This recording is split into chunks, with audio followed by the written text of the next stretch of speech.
Oh, let's go. Yes.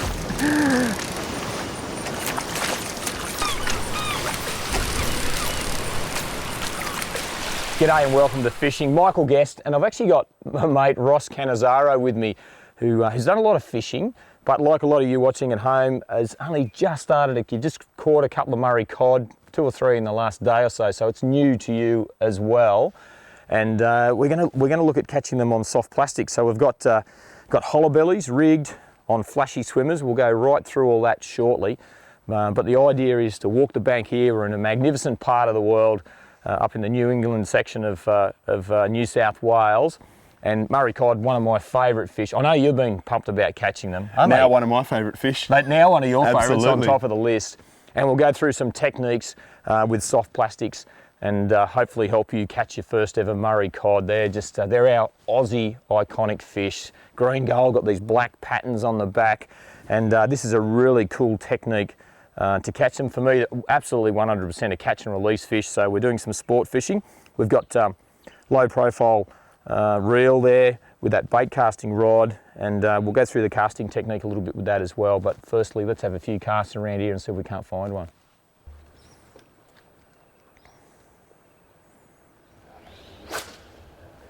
So the river I'm fishing here, it's actually running so from right to left down this way. Really important to always throw your lure back up into the current. So if you're going to cast your lure down current, you'll find that it'll probably come up a little bit high in the water column, and the fish are always sitting with their head into the current waiting for that next food item to come along. In this case, it's going to be our soft plastic. So they're sitting that way, so you want to bring your lure towards them. So it's just important that we're casting upstream, working our lure, and you can see what I'm standing on here, these weathered rock platforms. That all happens underneath. If you look across the other side of the river, you can see those rock platforms going in. So inside the river here, I'm guessing that there's all sorts of rocky structure. So that weedless type rig is going to work really well, where we can feel it tapping the bottom, we can roll that plastic up and over, and there's also timber snags along the bank. So structure's the key to catching a Murray cod.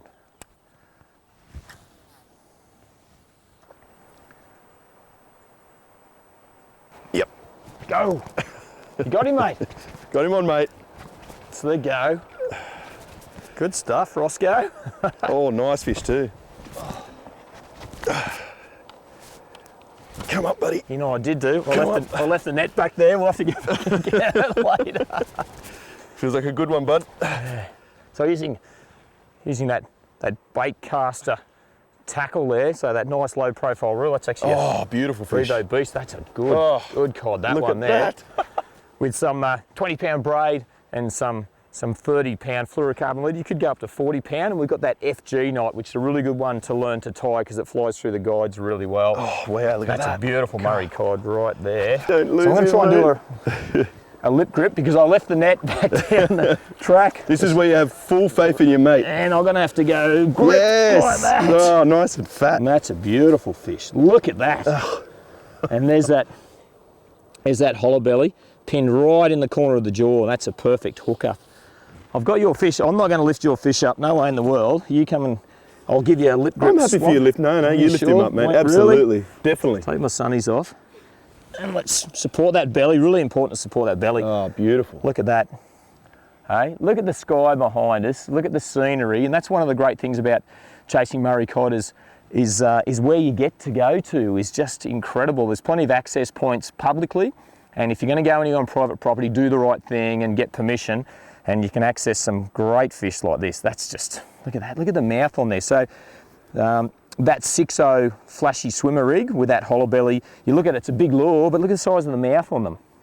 They've got a big mouth, haven't they, cod? Tell you what, mate. And they have this amazing diet, all things terrestrial. When I say terrestrial, I'm talking about things that fly around, so moths, cicadas, baby birds. They'll eat lizards, snakes, anything that goes across the surface. And then subsurface, things like yabbies, smaller fish, etc., all part of their diet, worms, you name it. But that is just a cool looking fish. How's the patterns on the back of that? Like I said before, you couldn't paint that. It's beautiful. No, yeah. it's just magnificent, isn't it? Got those white tips on their tails. And make sure you support their belly. Some states, like South Australia, for example, I'll just turn around a bit further there. You're not even allowed to lift them out of the water. So look after them, get that hook out and watch him swim off. Well done, mate. I'm going to try and catch one now if I can. If not, hey, It's just a magnificent day. Great part of the world this is for sure.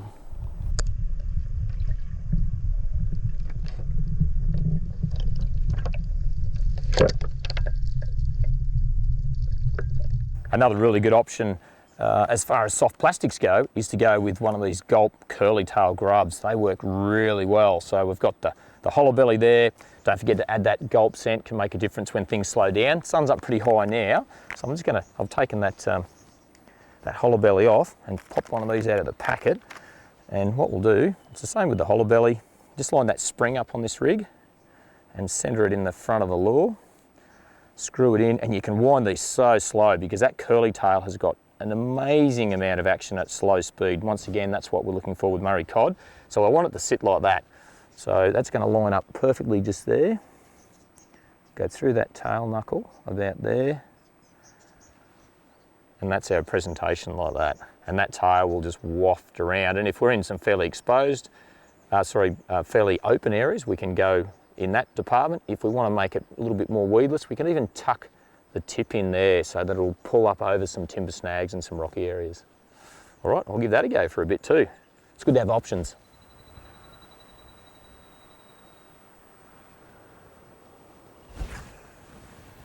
Oh, yes. Oh, yes, there he is. Hey, Roscoe, grab the net, mate. Oh, nice fish, mate. Well done. Bring him up into this little creek mouth here. Sorry, that was a bit of mate. poor angling on my behalf. Beautiful. Oh, little Wow, fat, he's a little chunky, fat one, isn't isn't he? he? He's a bit chunky, this bloke. I'll give him the thumb. Careful, Michael. Got the thumb grip. Look at that. He has just pounced on that. Well, I got to tell you, get yourself sorted with some of those curly tail grubs and those hollow bellies, and that's the sort of fishing you can get into. Hey, what a cracking morning. One to remember. Off you go, buddy. He's gone. Well done, bud. Let's do it.